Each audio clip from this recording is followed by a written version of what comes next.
Without further ado, please give a warm welcome to David Ellis and Charles Todd.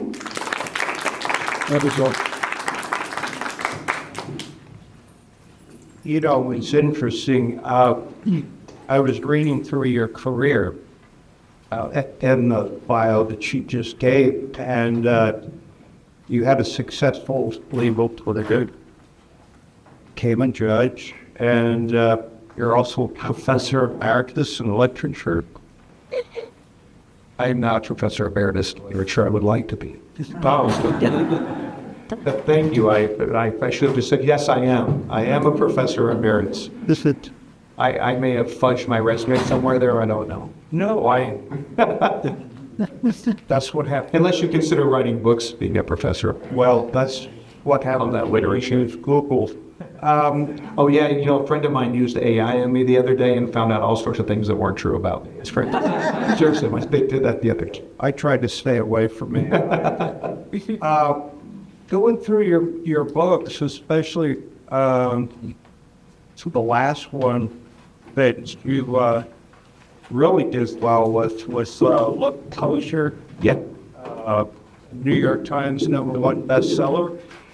Yeah, it's done very well. I've been very lucky. And now you've got your latest book coming out, which is what date did that come out? The Best Lies came out last July. Last July? Yeah, last July. And I noticed through all of these, you've got a lot of lawyers. Yes. Is that a coincidence or a trend you're on? Yeah, I seem to, I seem to, you know, I don't really like the label legal thrillers, and I don't really think of what I do as legal thrillers.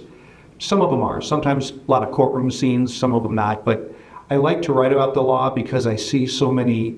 The law is like one gigantic honor system, and it depends on the honesty of so many different parts, including the police, including the judges, the witnesses, the lawyers. And there are so many places you can drop a bomb in the system and have something interesting happen. And then I like to write about that interesting. I've always liked the law. Can I say to start? It's really an honor to meet you. Charles Todd is a legend in our business, and I told him we have passed by each other many times at conferences, but we've never actually met. And I've known who he is, obviously, and so it's really nice to finally put a face to the name. He, of course, writes historical fiction very, very well. I don't write it, except this last book I just did with James Patterson, which has not come out yet, is set in Nazi Germany. So I tried to play Charles Todd for one book. It is the hardest thing I've ever done in my life. I don't know how you do it, but not only that you write such great books, but that you learn all that stuff and get it mostly right, at least. It's hard. So I'm very happy to meet you. I appreciate that. Having success with Look Closer, now Best Lies, did working with James Patterson make a difference in what you do now and what you've done in your latest work? Yeah, I mean, Jim has had, I think he was just here not long ago, right? He has influenced me incredibly. And it's funny because he is probably the smartest person I've ever met in the book world, and yet he'll be the first to say he's not writing Pulitzer Prize winning books. He's not trying to. Like, that's not the deal he makes.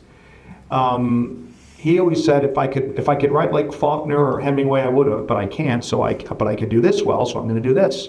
And he does it really well. And you know, you can look at these books and say they're beach reads, they're brain candy, they're just kind of fun books, and that's not wrong.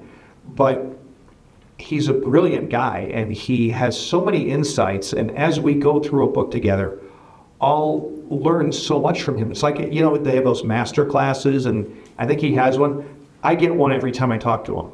And it'll be something different every time. I'll turn in like 5 chapters to him, and I'll say, you know, what do you think? And if I don't hear anything from him, it'll just be thumbs up, let's keep going. If he calls me, he has something to say about it. He's always very, very nice, would never yell or anything. In fact, he'll always start with a compliment. Oh, this is very good writing, Dave, but...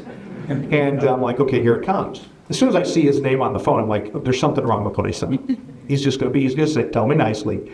But he will say the most brilliant things, and I feel like I'm back to being a kid being taught things by a teacher. I won't get it when he first says it to me on the phone.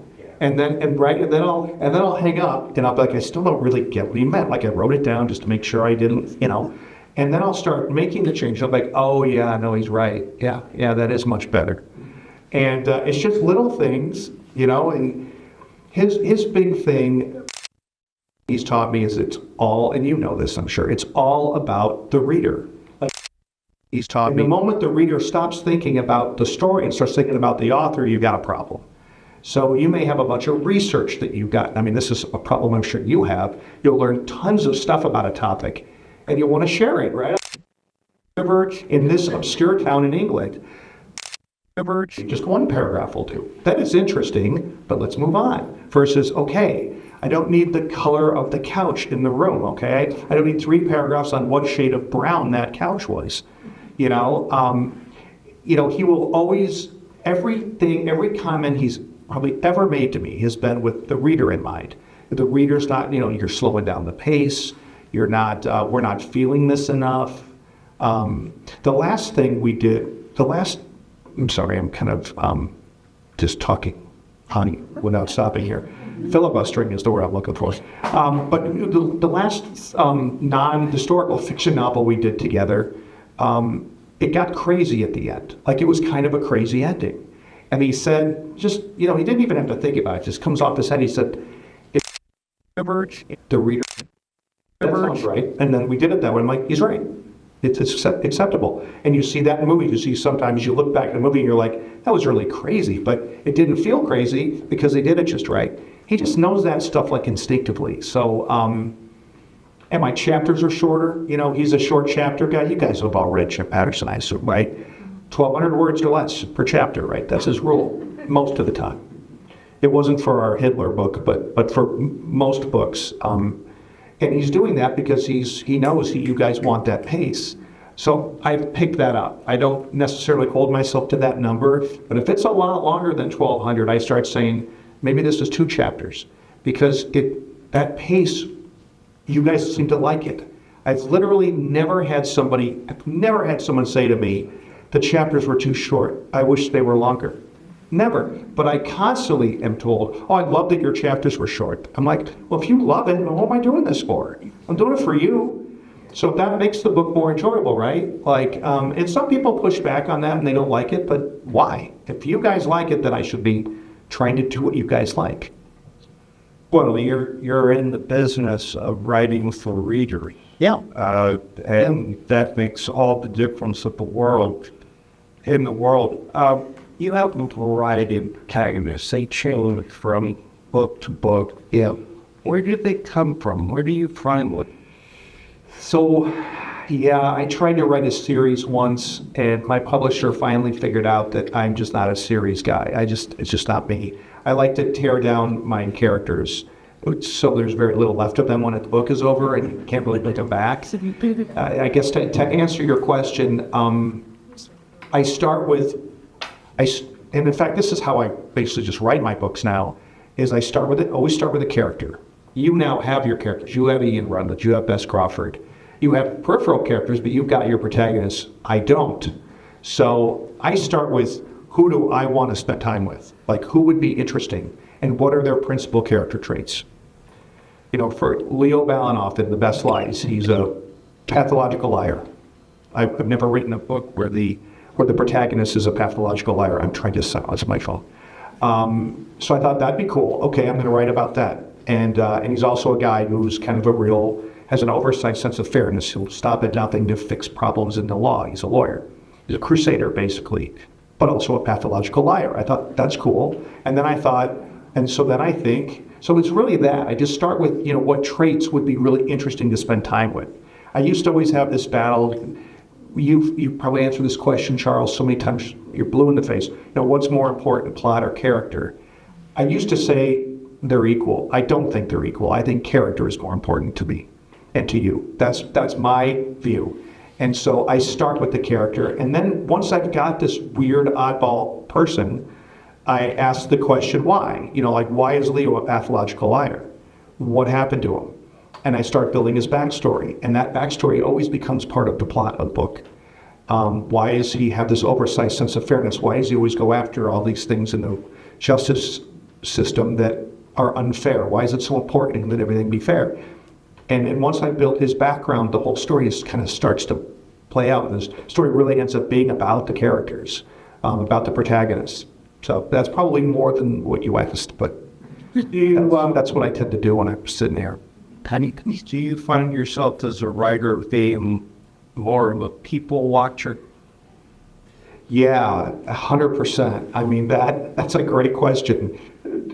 Don't you? I mean, yeah, I mean, especially ever since I've been a writer. I mean, you look at the world, you do everything different now, right? Like now being when you became a writer. So for both of us, that's been a number of years now.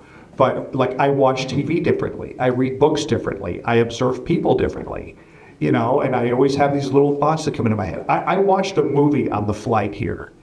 And I picked out the movie specifically because it's kind of an intense psychological thing, and it worked for the character I'm thinking about writing about right now, or I am writing about. And I stopped that movie like 18 times in the 90-minute movie to make notes. And they weren't notes directly about what I was watching, but those notes, the watching that made me think of something for my character. And again, it's not like I was stealing, it's not the thing from the movie, but it just gets your juices flowing. It's like, I can't watch a movie without thinking about my books or without judging the craft, right? You'll be like, oh, that was an interesting decision. Oh, I wouldn't have revealed that so soon. They made a conscious decision. I wonder why they did that, and then I wonder how it's going to work for them, and then you critique it afterwards. I do that with books. I read a book, I'm like, interesting. I really like how they did that there, I couldn't do that.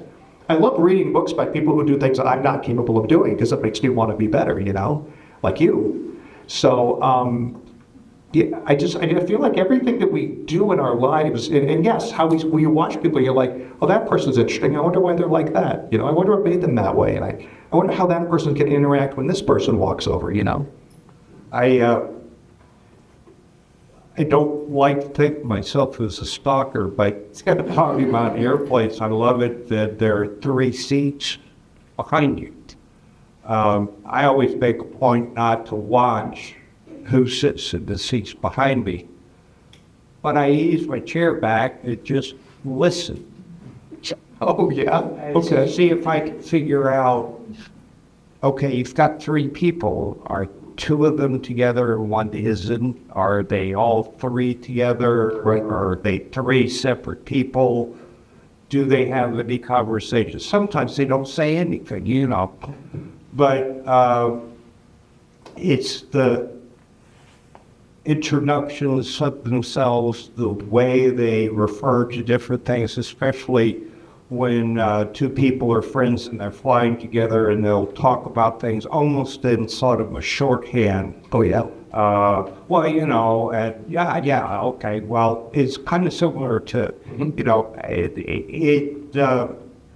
helps conversation a lot when you're trying to write the book. And that's why I think historical fiction is so hard, and why it was so hard this book with Patterson that we just did about Nazi Germany was, I said this to Charles before we started it. I don't think I could write a single and I told Patterson this. I said, I can't write a single paragraph without having to do research. Like, I have to look up the things that you would take for granted today in the modern world. Like, did they have air conditioning in Nazi Germany? In Berlin, or actually Munich, in 1931, did they have air conditioning? I gotta look that up, But the dialogue, the older I get, the harder it is to write children, to write younger people, how they talk, unless they're my kids' ages, and then I just listen to them talk and I steal it. But to go back to a different era, and to have them speak not just perfect English, but like colloquially with each other, that would be a nightmare. I don't even know how you do it. Well, it could be fun. Traveling there makes all the difference in the world. We always get asked this question, are you an outliner or a seat of the pantser? Right. So, Jeffrey Deaver, for example, is an outliner, and he hand writes 200 pages of things down, and little old me is not going to tell Jeff that he did something wrong. Right. So there's no right or wrong. It just has to do with your approach. Yeah, and that's Patterson. Patterson will outline the whole book before we read it. He'll have every chapter. He'll have like three. I don't know if he told you all this when he was here, but he'll write like 3 or 4 lines for 3 or 4 sentences for every chapter, and he'll say, "This is what I want this chapter to be." And he might have a little editorial like, "This needs to be really scary. This should be really funny. This should be. We really want to root for this character when the chapter's over." A to Z, chapter 1 to chapter 99. And I cannot do that. I am not capable of fleshing out all of the things that I know are going to occur to me once I start writing. And I keep trying to do that. I keep trying to fit a square peg into a round hole, because if I could outline it, I could write fast, and I don't write fast. So what I do instead is I have some general ideas. I might have a general idea of a character and a plot. I might have a few surprises that I've thought of, because I try to twist it multiple times as the book goes along. But I think of stuff as I go along, and then I'll be like, oh wait, I'm going to do this now. This would be cool. And I may think of that while I'm on page 265, which means pages 1 through 264 are now going to have to be adjusted for my new great idea. And so now I've just added 2 months of work. Yeah. Because I write part-time. I'm a full-time judge. So, but I do it, and that's what I do. It drives my publisher crazy. It drives Patterson crazy, because I'll do that to Patterson sometimes. I'll be like, oh, I had this idea.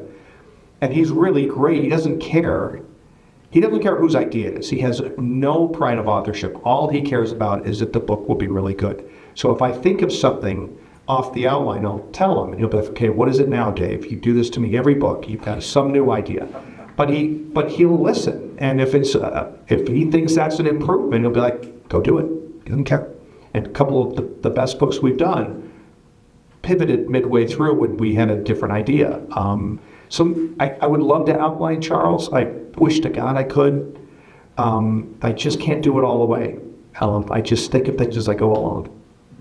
Well, as my mother used to say, why write a book if you already know the ending? Yeah. I like So she and I did Seat of the Pants too, so don't feel bad. Yeah. Tell us more about Best of Lies and why we must read your latest book. Yeah, so I'll back up just a tiny bit from there and say that I stopped writing my own books. I wrote 9 books, and then stopped in about 2014, and by then that's when I became a judge, and I was writing with Patterson. So I was trying to write both mine and books with Patterson. And I got into a fight with my publisher, and they were trying to, I felt, pigeonhole me into something I didn't want to do. So we went back and forth, and They like pigeon. they do, oh, they love it. They wanted me to write a series. They had this whole idea for a series about a political fixer in Chicago, because I'm in Chicago and I know politics. I'm like, well, okay. So I wrote a few chapters. I did my best, but I didn't really like it. And they just kept jerking me around. And so I said, I'm done with you guys. I'm just leaving. I had a 2-book contract, and I walked away from it for about 6 years. And every year they say, are you coming back, Dave? Are you coming back? And I said, I don't know. Don't call me. I'll call you. And then COVID hit. And my wife kept telling me all these years, I know you like writing with Patterson, but you need to write your own books. You shouldn't give that up. That's your favorite thing to do. And so I said, when COVID hit, she's like, you're out of excuses. Like, now we're in Chicago in March of 2020, we were homebound. And so I had more time than ever to try to write my own book. So I said, okay, I'm not going to tell my publisher I'm doing this, because they're going to tell me what to write. And I know that I'm at my best when I write what makes my heart go pitter-patter, what makes me excited.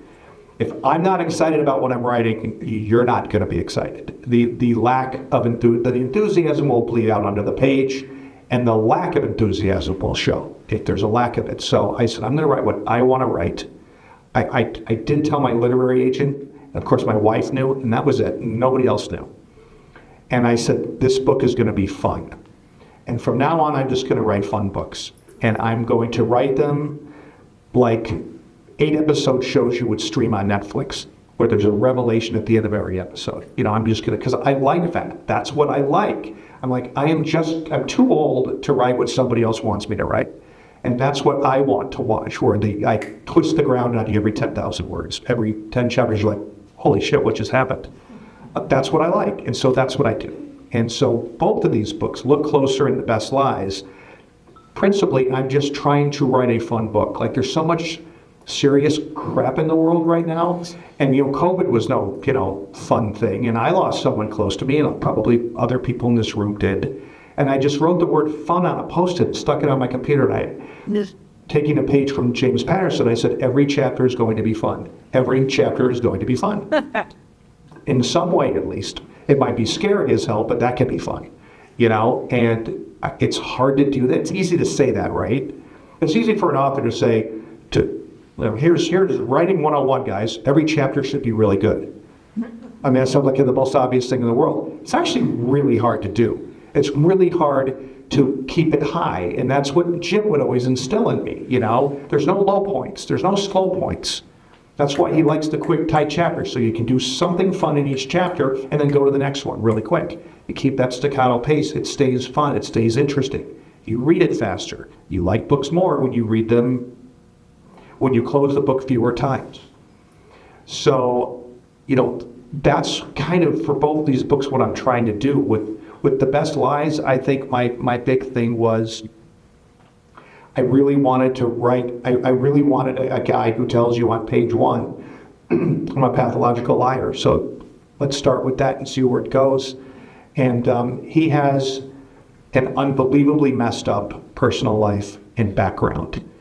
And I will definitely not say more than that. It's hard with all the twists to tell you too much about the book without telling you 3 or 4 things that are not true. There's an undercover FBI investigation that Leo becomes embroiled in, and so what do you do when your chief source in an undercover investigation is a pathological liar? And how does he get out from all the trouble he's in? I think it's got some serious themes in it, but they're just touched upon briefly. I think it's a pretty fun book, and I was really happy with it. Do you ever get those emails that say, I hate you, I had an 8 o'clock meeting and I stayed up till 2 o'clock in the morning because I was studying your book? Yeah, I get those a lot, and I see those posts on social media, and there's always a little smile when they're saying that, but yeah, thanks for ruining my weekend. Isn't that great? It's great. It's great. I mean, that's what we do. Right. Yeah.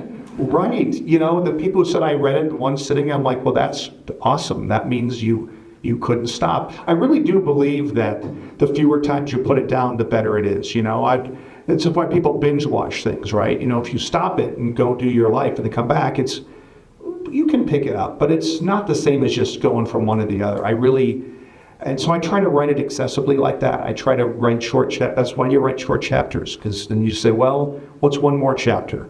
You know, it's not some big investment. If the next chapter is 16 pages, maybe it's time to go to bed and you'll get to that tomorrow night. But if it's 3 pages, what's 3 pages, right? The next thing you know, you've read 20 of them, right? And I just think that's a better experience for you. The only problem with that is they want you to write fast. I know. Yeah, I know, and I'm on a deadline, and the book I did with Jim, the Nazi book, went long, it went over time, and now I'm just completely on a deadline with my publisher. I think they're about to kill me, but it's due in June. I'm trying. Well, I'm trying, but yeah, I just don't write. Do you write fast? How long does it take you to write a book? I think a lot quicker than I do. Sounds like. We were cranking out 2 a year. Yeah. We made the mistake of doing 3 in 1 year, and that was homicidal. Yeah, that's crazy. Yeah, it was insane. The biggest problem is, as you know, you're working on this book, and you get the copy edits in for this book. Oh, yeah. And all of a sudden, you've got to shift your whole way of thinking about life in general, because I have always believed, I think you'll agree, that you don't have to be sitting in front of a computer to be right.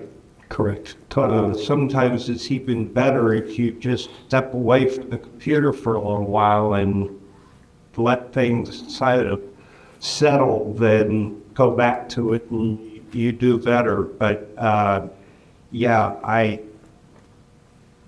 why I was trying to, right now I'm doing one book a year. But that's because I'm a little bit ahead. I totally agree. But so you mentioned it obliquely, but what are you working on now? You're up against the deadline, but Yeah. So I try to write. I like to write psychological suspense. Like that's to me, not getting a lot of exploding helicopters, a lot of gunplay in my books. Somebody's almost certainly going to die, but that stuff doesn't really move me. What moves me is messed up people doing messed up things to each other, and I think that's why we like. I think that's why we like true crime, right? Because you look at people who are just like us, like I have a neighbor like that person, and he seemed like such a nice person, right?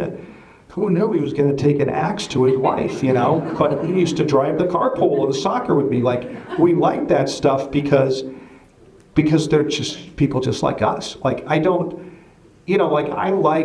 that's not to say I won't read something like Jack Reacher. Like, I like Jack Reacher. I like those books. And Lee Child's like one of the nicest, he is one of the sweetest guys you'll ever meet. I started the business with him, literally with the same publisher, same editor. He was one book ahead of me. And I knew he was going to just launch. He was very smart about how he ran his career. But Jack Reacher books are great, but I could never do Jack Reacher. Like that guy never makes a mistake. Like it's okay because the way he does those books, we buy in. That's the deal. We know what we're getting with a Jack Reacher book, and he delivers. But like I like real people who I guess the word I like to use. I never say normal because I don't believe in normal. I don't think any of us are normal. I think that I think most of us are conventional, right? We pay our taxes, we send our kids to school, we have jobs, we obey the traffic laws for the most part, at least. But then some of us snap and we transgress the outer boundaries, which is usually thou shalt not kill, right? But why? What makes us do that? Like that's interesting to me. How people's level of intensity can kick up enough so they do things that they normally would. Like that's what I like. So I was sitting here thinking about. I promise you, I am going to answer your question, Charles. What am I working on? So again, as I said, my first thing is who do I want to spend time with? What characters? What basic thing do I want to do? And I'm sitting there cleaning the kitchen one night. My wife just made us dinner, and I do the dishes. And the kids are supposed to help, but they usually spend all their time just fighting with each other. And so we're talking to each other, and I'm talking to my wife, like, give me an idea. Tell me something I can write about. Who are people who would do, like, terrible things to each other? And, we're listening to our kids in the background, and she said, how about siblings? And I'm like, oh, my God, absolutely, absolutely. So my next book is about siblings, about a brother and sister who are, like, in their late 30s, maybe around 40, who do some very interesting things to each other, very messed up things to each other, and have a very messed up childhood together. And it's called Play Nice. And I'm really excited about it. I don't know how it's going to end, because I don't outline. I know some stuff, but and that's fine when you don't know the ending. Like you said, I'm sort of like, I think I know where this is going to go, but I may not even know yet.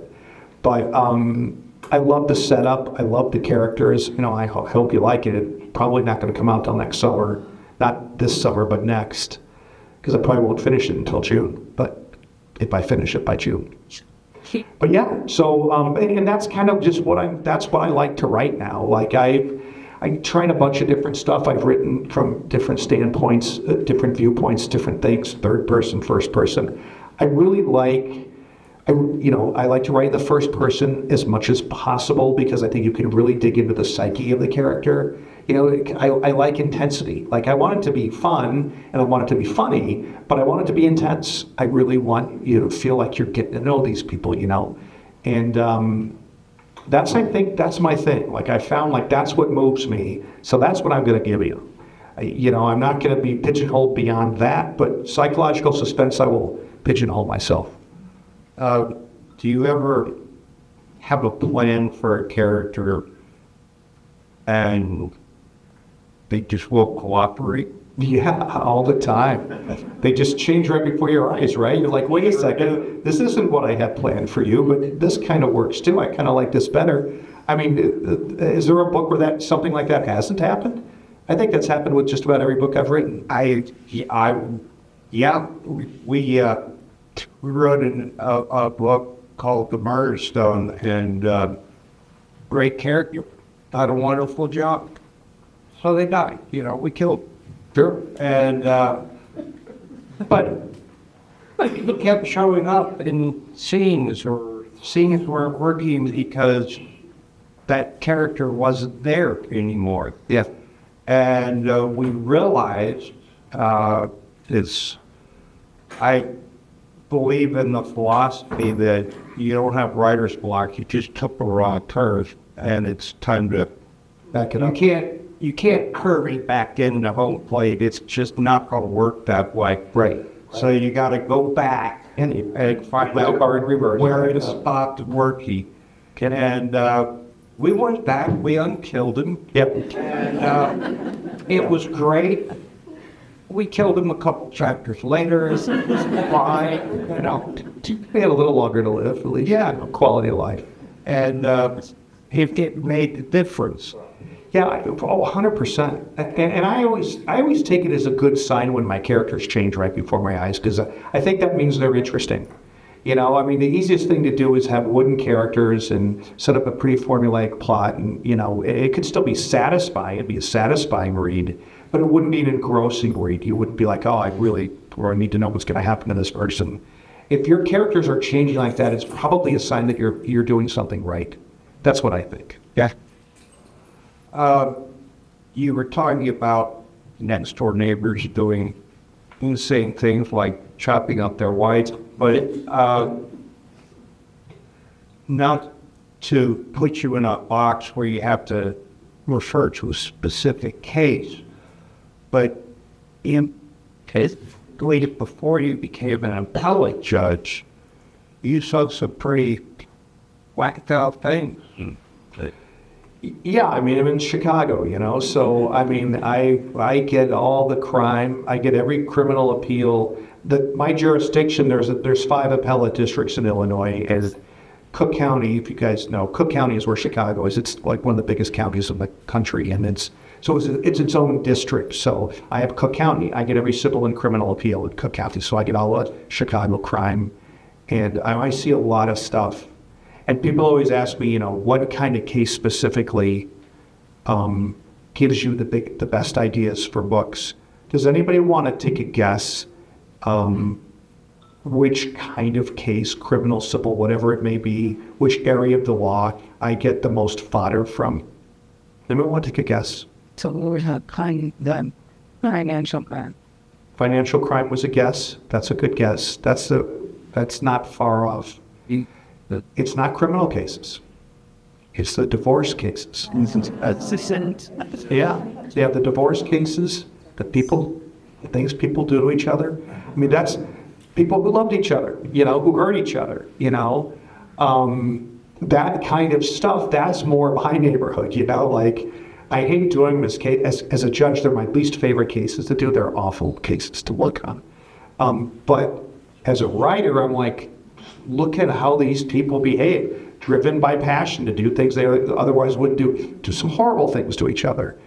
I've never copied anything from a case, but I'll get ideas from. I'll get little nuggets sometimes. Something really cool the cops did in the case, or some interesting way a lawyer asked a set series of questions. I might be like, yeah, I'll remember that and borrow that a little bit. But some of those divorce cases, man, you just think there's almost nothing that I could write that couldn't actually happen between 2 people who used to be married. So gives me a lot to work with. Some stories, if you wrote them, I think the editors would go, no, this couldn't happen.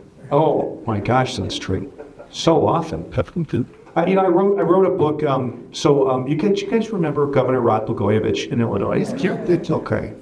So I was down there in Springfield when he was down there. I was a lawyer for the Speaker of the House, so one of the branches of the legislature. In fact, the one who prosecuted Blagojevich in the Senate impeachment. That was me. And so when I was down there, I was writing books, and I was, that was in the middle of my career. But Blagojevich was making us crazy. He was doing crazy stuff to the legislature. He was calling us into session every day, even on the weekends, because governors in Illinois have that power. They could call a special session and make you come back just out of spite. It was just out of spite. He had nothing for us to do. He would make up a different reason every day and not let us leave. It was crazy. The whole calendar year he was doing this. And so I couldn't get time to write, and my publisher was like, what's happened, Dave? You stop writing? I'm like, no, I've got this crazy governor, and of course back then nobody knew who he was. My New York publisher's like, who? Blagojevich? What? I have no idea who that is. I'm like, I have a feeling you will someday, but you don't yet. And so like, well, write about him. Could you write about him? And I thought, well, not too on the nose, right? But I could write a character study about a guy who becomes governor and ends up kind of going, because we knew he was corrupt. Well, it was crazy. It was a madhouse. So I start writing the story, kind of a nuanced, almost more of a character-driven novel about a governor who comes in with good intentions, and then he starts listening to the wrong people, and before he knows it, he looks in the mirror and doesn't even recognize himself. He's become corrupt. Kind of interesting, right? And then he gets arrested by the FBI. He's selling the Obama Senate seat to the highest bidder. He's shaking down the Chicago Tribune to get them to write favorable stories about him. He's selling every veto and every signature on a bill for $50,000 campaign contributions. I mean, this is all happening. I'm like 3/4 done with this character-driven, nuanced book about a governor, and I'm like, I have to throw the whole damn thing in the garbage because truth is stranger than fiction. I'm like, if I had written that, people would say that would never happen, and then it happened. And then it made my book look, I literally had to stop writing that book. I was like, well, so much for that. It was like Rod's parting gesture to me, his last little middle finger to me, was that I wasted like a year writing a book that I had to scrap. But I mean, it's true. And there are things that happen in courtrooms that I've seen, and I'm like, nobody would believe this. That seems to be happening more and more in life. It seems like in this world more and more, I keep saying, if I wrote that, nobody would believe it. Our world's getting crazy, I guess. Well, yep. It's another topic. Exactly. I do want to give your audience this. Oh, yeah, please. Can I have to say that, please? Important questions. Whatever you want to talk about. Yes, sir. Between your full-time job as a judge and the people that come through, and the characters that you write in your book, you get a pretty dark view of humanity. It was about getting a tough view of humanity between your career and For all the stuff. Yeah, I mean, I see a lot of bad stuff in the law and a lot of heartbreaking stuff. Yeah, you do. The law is very inspiring to me, because the principles that we have are to make everything fair for everybody, and I fight for that a lot. Like, there's a lot to fight for in the law as a judge, as an appellate judge, because I make the law. Like, I write judicial opinions that the lower courts follow, so I have a big impact on the law. And so even amid all that sort of darkness, you can also find a lot of light, because we keep hopefully sharpening and honing the edges of the system to make it the right system. And that's my fight every day, is to make the system as good as possible. That means a lot to me. So, but you're right, it can be hard. That's why when that happens, when I just see so much, not every case I work on is depressing, but most of them, you're either fighting with each other or somebody hurts somebody else physically, or rips somebody off. So yeah, there's a little bit of depressing about every case you work on. That's when I just go find my wife and kids, But you're right, yes. How did the relationship with Jim Patterson begin? I mean, this people contact you. How did I meet Chip Patterson? Yeah. Okay, so I'll be brief. When I wrote my first book, Line of Vision, I was a nobody, right? I just some guy in Chicago who wrote a book. Gee, a lawyer who wrote a book. What a novel idea. Well, not everybody's first novel was an Edgar Award. Yeah, well, thank you. That's true. That helped. But so anyway, so, you know, and as Charles knows, I mean, Charles would have been one of these big time writers we would have sent the book to and asked for a nice blurb.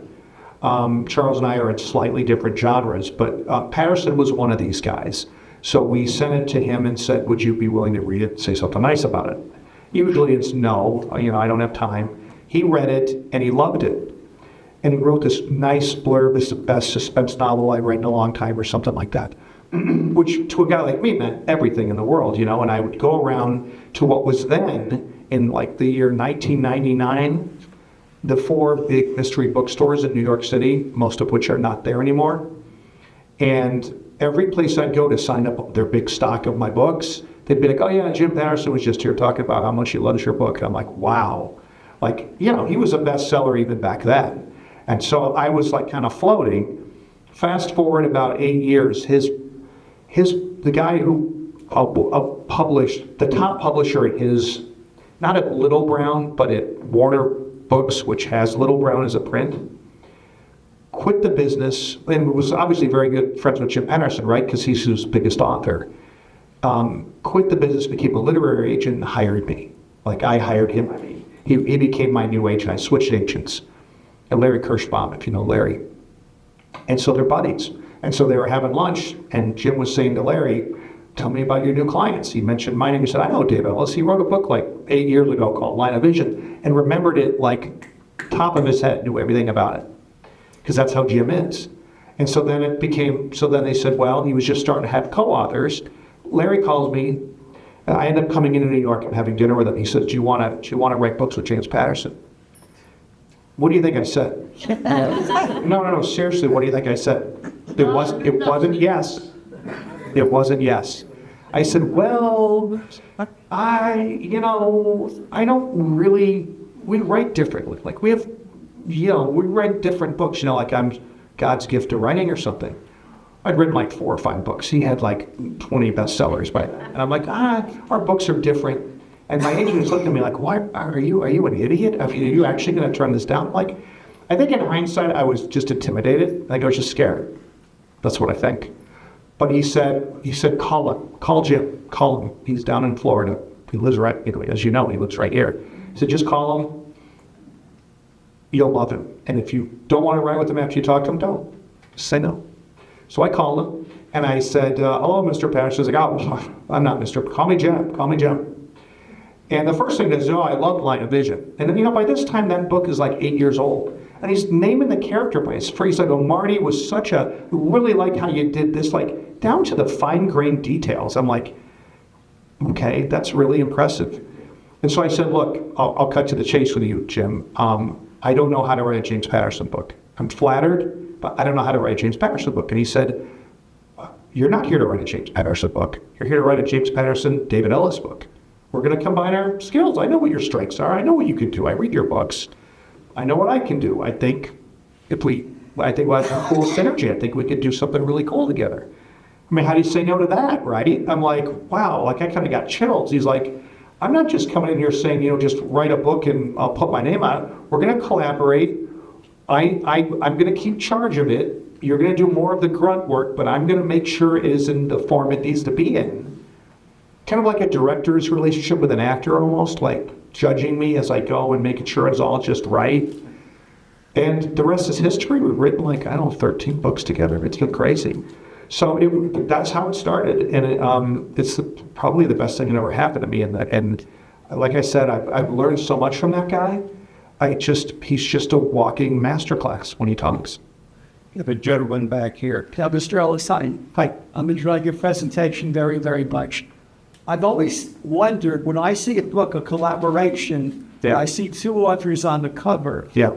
Does one author, like when you work with Mr. Patterson, the actual words in the book, does that come from you? And the other author will critique the writing and he'll give you the ideas. But on the pages, as you're writing it, does that come from one of the writers?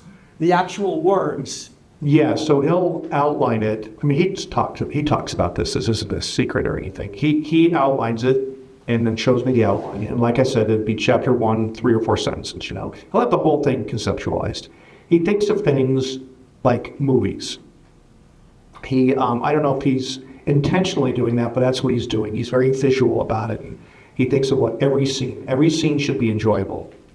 Remember I said that before? Like, that's his creed. If there's a boring scene, what the hell's it doing there? Oh, when he does that, the actual words. So he'll outline it, and then I'll write like 5 chapters at a time and send it to him. And then he'll tell me what he thinks. And if everything's cool, he'll say everything's cool. Like, perfect, just what I wanted, let's keep going. More often he'll have at least some critique. And so he'll, I mean, the longer we've been together, I know more what he's looking for. So maybe he needs to call me less, but still, he'll still call and be like, yeah, I'm not feeling this. I need more of this. It's like a director. It's like if you were the actor and you acted out a scene and I said, I'm sorry, what is your name? Marty. Marty? Great name. It's the name of my protagonist of Line of Vision. You know, Marty, great job, but you know what? Let's do it again. Only this time I need more emotion. I want to just coming out of your skin how upset you are about it, you know, and so you redo it. Like, that's what we do. He always reserves the right to put his own fingers on it and write it himself. Well, when you're taking his ideas, Yeah. he's critiquing it, Yeah. and the words It's his story. are writing it, so Yeah. it's not his words. He's giving you a direction Yeah. to certain aspects of the Yeah. story. Yeah. But if the words are yours, that's what I'm trying to Yeah. understand. Yeah. Unless actually, it's pretty rare that he will say, you're just not getting this right, let me do it. But our most recent, the historical novel, the Nazi Germany book, he did that. He's never done it before. He's and of course he's very nice about it. He's like, you can't get this right, I'm going to do it. It just shows up one day. He's like, you know what, I took a shot at it. And I'd be like, okay, well, that's what it is now. You're the boss. He doesn't act like the boss. Like, he doesn't treat me like an employee. It's really I can't speak highly enough of the guy. Like, he treats me like an equal. I'm not really, to be fair, or to be accurate, I'm not equal to him in this, right? Like, it's what he wants. It's his final decision. And if that book is going to go out, it's going to be the way he wants it. And no matter how many little changes we have to do, it's going to be what he wants. So, you know, these people who say, oh, he just has someone else write and slaps his name on it, couldn't be further from the truth. Who would get top billing on the book? Who gets top billing? So you'll see Who would you put at top billing? David Ellis and Jim Patterson? I mean, come on. Yeah, I'm sorry. And so it's the one that lyrics that like nonfiction? It's historical fiction. Yeah, there's something that, I don't know how much I can say, but there's something that went on with Hitler before he became chancellor. Then if the police had done their job, he probably never would have been chancellor. And it's not a secret, it's a known thing. It's a suspicious step of someone around him that a lot of people think he murdered. And that's what I think. And I think We had a question. yeah, It's great. Yeah, I'm trying not to be political, but it's hard. I'm very hard. But we have an administration now of people with really interesting character flaws. Or would you ever think of writing something, taking some of the characters or taking from each one? Picking from some of these people who are in government right now. Governor for yes, yes. Fiction. I don't know what's so much. I mean, so the question was, we have some very interesting people running the government right now. Would I want to draw from them at all?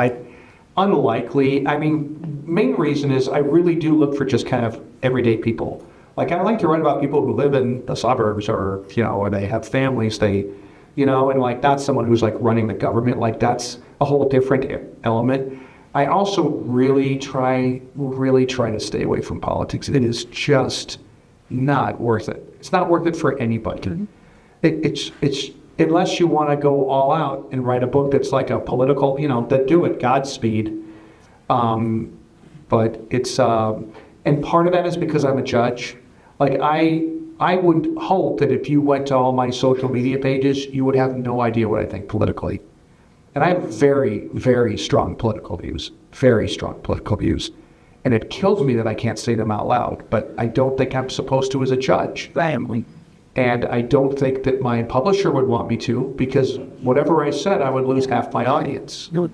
Yeah, I agree with you 100%. You don't, people may think you're one way or another, but that's what they think, but you don't. I, especially with social media, which I try to stay active on, I see things and I get this, I get this head of steam and I just want to unload. Yeah, and it's like, wait, this is politics. Move on. And Yeah, I know. When the Supreme Court overturned Roe versus Wade, the Dobbs decision, Sorry. two different people from my publicity team called me, and two people from my publishing house called me, all to say, don't post anything, because they knew I wanted to. So I wrote something down on a document just to get it off my chest, but then got rid of it. I didn't post. It's a losing proposition right now. It's, well, and I also think, one, as a reader, I read for enjoyment. right. I read, it may not always be painless, but I read because I like to read it and I get interesting insights, these kinds of things. I don't fix my car. Right. I may be a New York Times bestselling author, but I don't know how to work on my car. I'm sorry. That's something I don't do. I take it to a guy, he does a great job, and I give him money for that purpose. And I have to remind myself that, no, I'm not being paid to be a politician. Right. And there's no point in pushing people one way or the other, because, as you said, you're writing for readers. Right. And I really did, like, after COVID, I really embraced the idea that just never forget this is supposed to be enjoyed. Like, your paramount goal should be the reader has fun. Like, I want the reader, sure, you want to be thought-provoking. I do want to be thought-provoking. I know you do. But I want you to read the book and be like, that was fun. Or as you're reading, be like, this is really fun. This is a really enjoyable book. It's an escape. There's so much crap going on. Like, if I start, and I know authors who can't help but wear it on their sleeves, and I say, Godspeed to you. I mean, if you want to go that direction, it's your call. And your readers can decide whether they want to keep reading you. But I think I'm going for the escape thing. And I think I'm partly doing that for myself. Because then I don't have to think about politics when I write this stuff. It's really, isn't it interesting how, I won't filibuster, but isn't it interesting how so many external things have started to creep into our writing? Like, I'll give you an example. In the Best Lies, and my publisher wouldn't even want me to be telling you this, which is crazy in itself. So The Best Lies has a character named Andrea. She's one of the main characters in the book. She is biracial. And I was intentional about that. I didn't just say, hey, I'm going to write a biracial character. I knew somebody who grew up in the city of Chicago, on the south side of Chicago, very white, middle-class south side of Chicago in the 80s and 90s. And she said that it was extremely difficult for her because to the white people she was black and to the black people she was white. And she didn't have a community. And it was very lonely. And I went to law school with this woman. And so it always stuck with me. I'm like, I want to do that character someday. And this was the book for it. The Best Lies was the book for it. Andy is that character. And so it's not like I said, hey, I'm going to have a black character. Or, hey, I'm going to have a biracial. So I wrote her like I like to do in the first person, because that's what I prefer is the first person. I think that's more intimate. If you read, look closer, there's 4 points of view. 3 are in the first person. I really like that. So the book was done, and my publisher says, hey, we've got a small issue here. I said, what's the issue? They said, Andy. And I said, oh, what's wrong with Andy? I like Andy. They said, oh, we like her, but it's written in the first person. And I said, yeah, so? And they said, well, you're a white man, and you're writing the viewpoint of a biracial woman.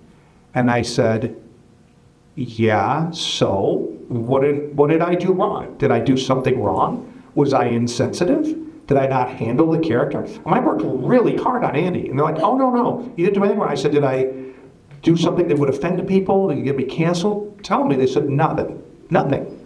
They said, but just the fact that you're a white man purporting to write from the viewpoint of at least partially black woman is that some people will think that's not okay. And I said, really? Right. And I said, okay, look, I am at the time I was a 56-year-old white man. Maybe I'm not as in touch with some of that stuff anymore. I consider myself very progressive. But okay, if you're telling me, if that department of my publisher, and it's Penguin Random House, the big publisher, right? They've got a whole department on this stuff.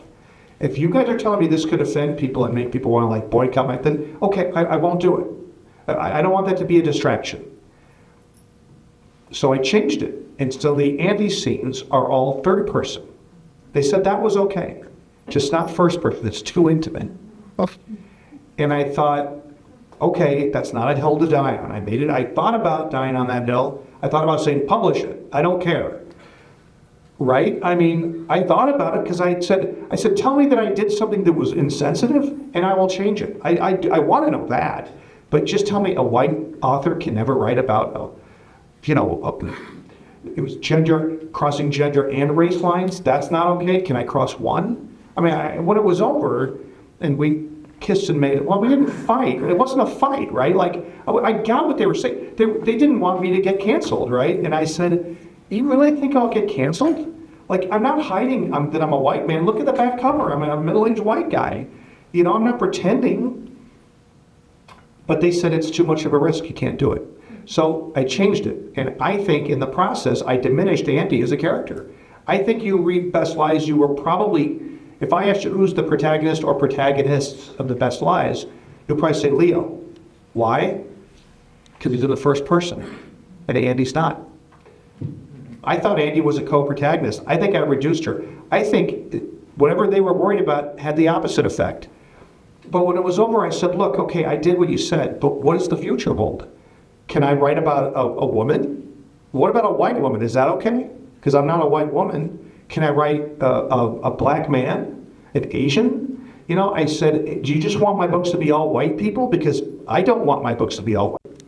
But that's the logical progression of what you're saying to me, is just stick to white people, Dave. Well, I'm not going to do that. That's not the world. That's not the community I live in. It's not the one I would want to live. Right? So this is, my publisher would hate that I'm even telling you this. They'd say, oh, Dave, don't mention this in public. But this is the kind of stuff that we are dealing with now. Like, I got to sit there and think, can I do this? Can I wrote a character in Look Closer. One of the characters, I wrote some very explicit sexual scenes. And I love those scenes. I thought they were great. I didn't do it just for the sake of it. And even 4 years later, or 3 years later now, I'm not sure that they would have let me publish that. Like, it's getting stricter and stricter. And every time I'm writing anything that's pushing the line, I'm saying, are they going to cut this? Are they going to make me cut this? It's an interesting dynamic that's happening in the publishing world right now. Whether you wanted to know that or not, I'm sorry if but that's that's a very funny thing. Yeah. Anyone else have any more questions? Yeah, I'm sorry. I've probably gone long here. I tend to babble. I'll be happy to stay after and talk to anybody who wants to talk, by the way. As you can see, I don't have a problem talking. But I'm really grateful to you, Charles, for doing this. My pleasure. I got to meet one of the heroes of the business, so thank you. Wouldn't say that, but we have the lovely Stacey Schwartz. Yes, Stacey. Thank you. Thank you. Who has quite a few of your books on the table there that she'd love to sell you, and I'm sure David would be more than happy to sign them for you. So, please take advantage of that and the brochures that CNS has for you on the table about Writers Live and the library and how to get more involved. Libraries mean a great deal. When I was 3 years old, I got my first library card. They told me I had to sign my name. And in order to qualify as a junior library member, I had to be able to sign my name.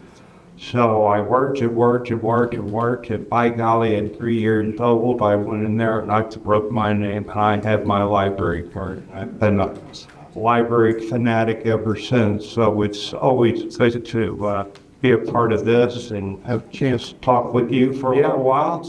And thank you very much. Thank you for coming, guys. Thank you, Bill.